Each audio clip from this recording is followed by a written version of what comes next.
OpenDSS-G version 4 is the most recent version that we have for OpenDSS-G.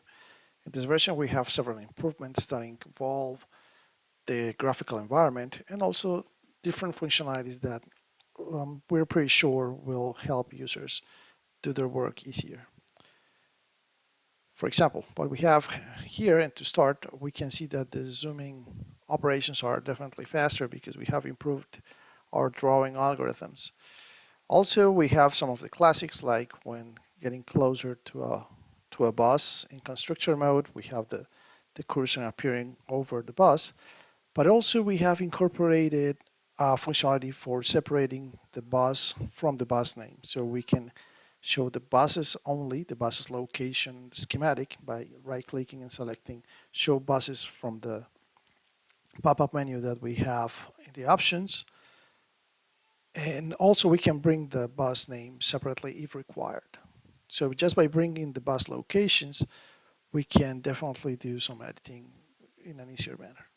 So by bringing the names of the buses and also the line names, we can do the edits that we need in a very simple fashion. There are other options like the customization of the environment, which is always important. So through the configuration menu, which has changed significantly since the version 3, the user can specify different features. So we have one section dedicated to configuring the simulation and another one to configuring the environment. We have some of the classics like selecting the color for representing open and closed switches or circuit breakers. And we have also a section for selecting the background color and the PD element or lines color, which affect also transformers and others. So in this case, I've selected white for the background and black for the line. So we can see that once I close the configuration menu, everything has changed accordingly to my selection, which is very, very convenient. I can do the same selection, selecting one of the multiple colors that we have on the palette, and the environment will automatically be refreshed to comply with these requirements, including the mini viewer, the navigation viewer at the top of the screen. There is another item in the configuration menu called the blink.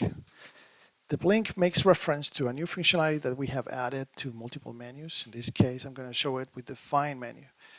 In previous versions, when we try to find an element, we normally used to center the element on the screen, but now we have another option called blink that will tell me where, well, blink on the GUI where the element is located without moving the schematic at all. So I can select different elements, different buses, and if I click on blink, it's going to do a blinking for 3 seconds, showing me what's the location of the element. So if the element's a PC element or a shunt connected element or a bus, it's going to show OpenDSS-G is going to blink for 3 seconds at the location of the element, and I can blink more than one element at a time. In case of selecting a different element like a line, the blink is going to show the two terminals. It's going to blink, it's going to highlight both terminals of the line. I can customize the color of the blink, like for example, in this case, I want it green, and you will see the change immediately. It will be effective once I close the configuration menu. I can bring it back to yellow, and I can see that the blinking cursor will adopt the color that I set at the configuration menu. Another important change is the way elements are shown in OpenDSS. So for that, we have changed the element selection menu, and now it's displayed as a tree in which the user can select by category the type of element he wants to display. So we have PC elements, which are shunt connected elements, PD elements, or the power delivery elements, controls, meters, faults, and switches. So by double clicking on the name that appears on the tree, all the elements that correspond to that class or that category will be shown on the GUI. A default icon and color will be assigned. The color can be customized by right-clicking and select change color, and that will affect all the elements of the same type within the schematic. Also, by default, the elements are going to be shown as an icon, but we can change the shape in which we want to see them. It can be an icon or can be a default shape like a square, diamond, circle, an X, a cross, etc. This in order to fill the requirements and the needs of most of the users that want to give a different representation to elements within the schematic. So just by double clicking, I can show an element. I can hide it again, just double click, or right click when selecting the element to select an option from the pop-up menu to enable it, to disable it, etc. The same applies for PD elements, controls, meters, etc. Remember that in version 3 and previous versions, those elements used to be separate in different categories. Here, with this new functionality, we have them all together in this tree, which facilitates the task of highlighting or showing where certain type of elements are located within the feeder. In the case of switches, when we're working in constructor mode, they're going to be shown with the color that we selected in this panel. However, the color for opening and closing will be updated once we go from constructor to simulator mode. Circuit breakers have changed since version 3. In the past, they used to be represented as squares, and some of them used to be hidden. And, well, you can bring them all in a single control panel to operate them, but without knowing their location, which was a little bit annoying. In this version, what we have done is we are able to group them by selecting them, control creating control panels for groups of switches individually, which allows us to highlight them using the blink option or just using the center option, which is being always there. And also by double clicking or right clicking over the switch, we can operate it to open it or close. In version 4, we cannot tap on the screen to open or close circuit breakers at will, but we have this control panels for grouping them, which we're pretty sure is going to make the circuit breaker operation simpler and easier task.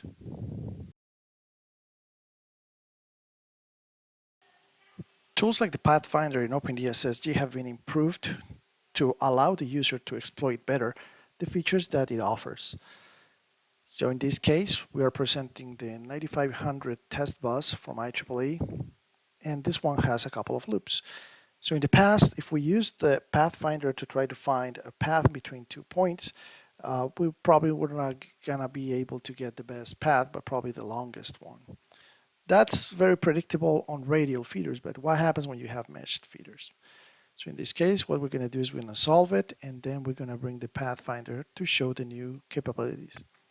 So once we have the Pathfinder, we can select the 2 points that we want to connect, or better said, the 2 points that are going to serve as a reference to find a path in between them. So for that, I can do that graphically, or I can select the buses from a list. Also, we have incorporated the blinking option to facilitate the visualization of the points. So we have our 2 points, and once we start the pathfinding task, which is done by clicking on the start icon on below, we have two options. We can find the first path or the shortest path. So right now, what we have calculated is the first path, which is the first path that the system decides to calculate, the easiest one. And we can see it is 23 kilometers. Also, we can do blinking on the elements that compose the path, just to see where they are located, and export the list to Excel or to the clipboard. Now, if we select the shortest path, OpenDSS-G is going to deliver the shortest path from all the possible paths. In this case, it's 20 kilometers.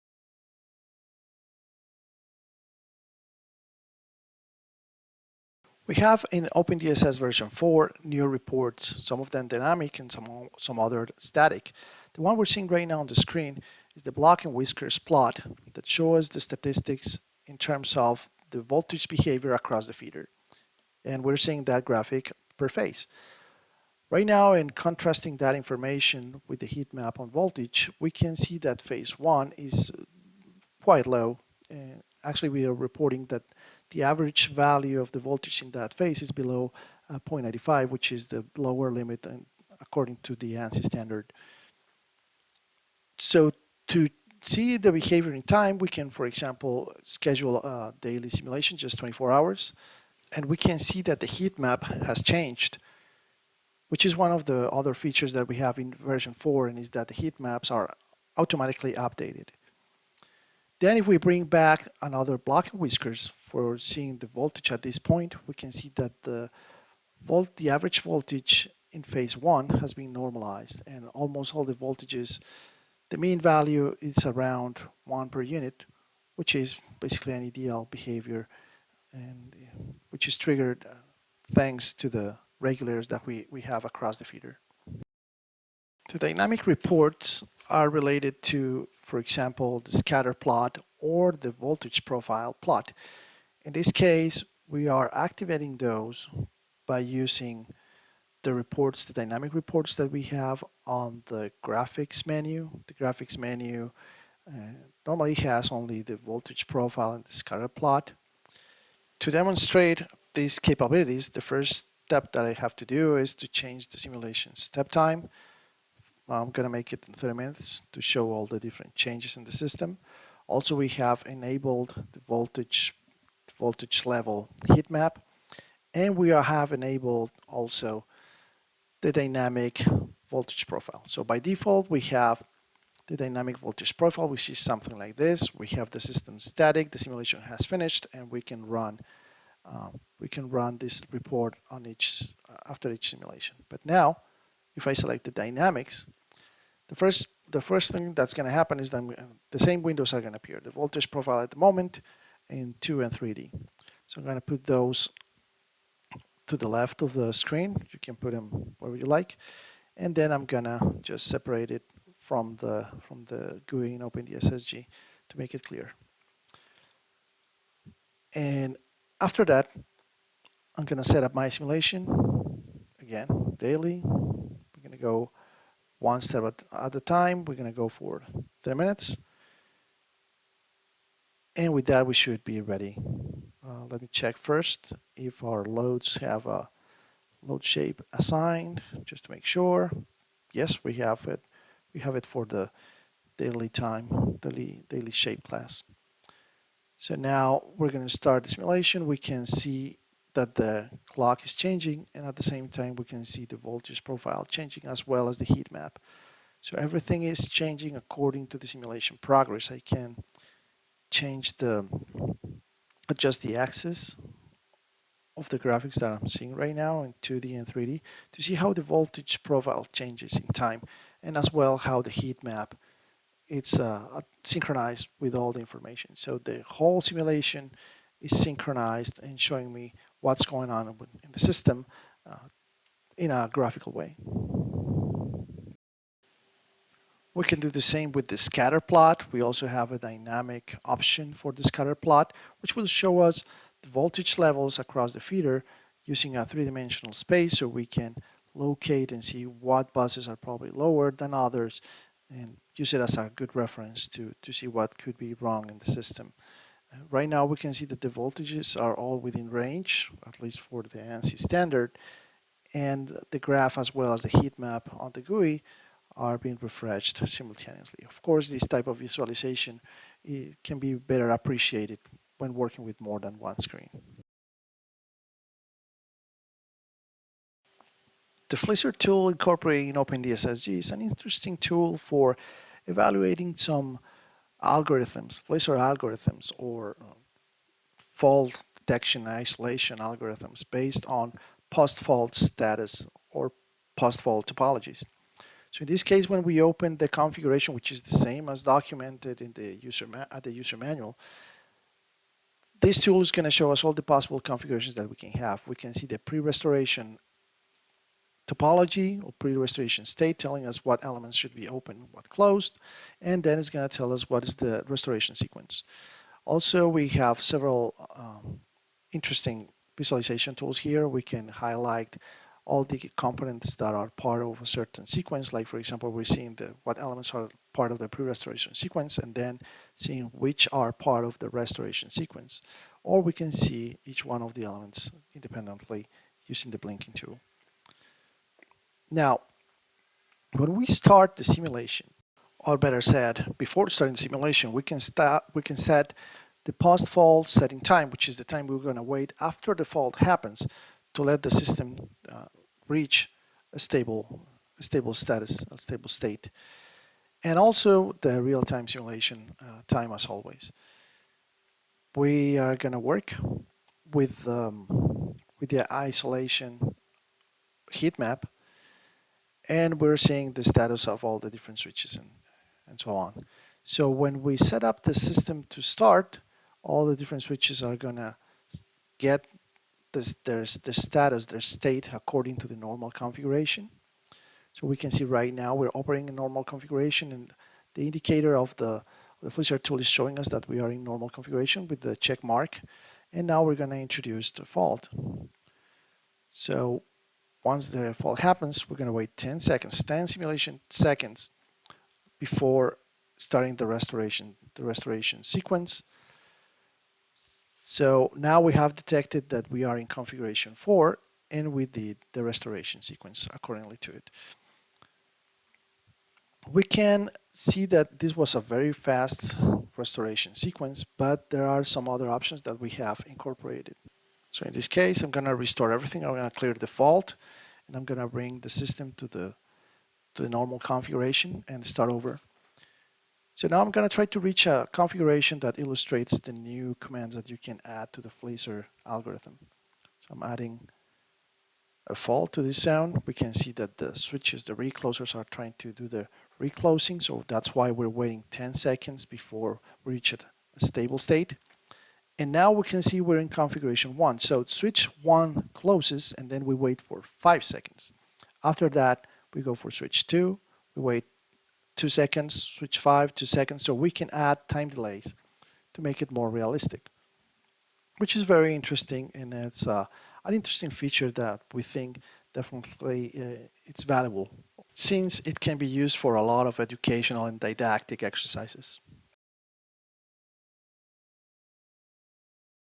Many times when we develop a model in OpenDSS, we don't have the bus coordinates for it. And bringing it into OpenDSS-G sometimes was a pain, because you had to, take each one of the buses and do, locate it manually. Now, when you try to translate the model into OpenDSS-G, you're going to get a warning message that is going to tell you, look, you don't have bus coordinates, but we can calculate them for you. You can say just, yes, please, and the system will automatically do that job for you and give you an estimate of how it's going to look like.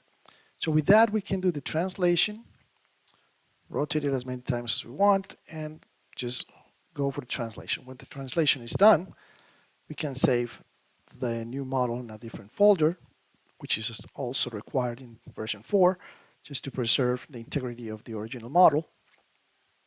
And if we open it in OpenDSS-G, we're going to see that the model has been imported with bus coordinates automatically calculated in OpenDSS-G. So if we bring, for example, the substation, we want to see it. We want to see all the loads that we have across the feeder. We can just double click there and we can see them all.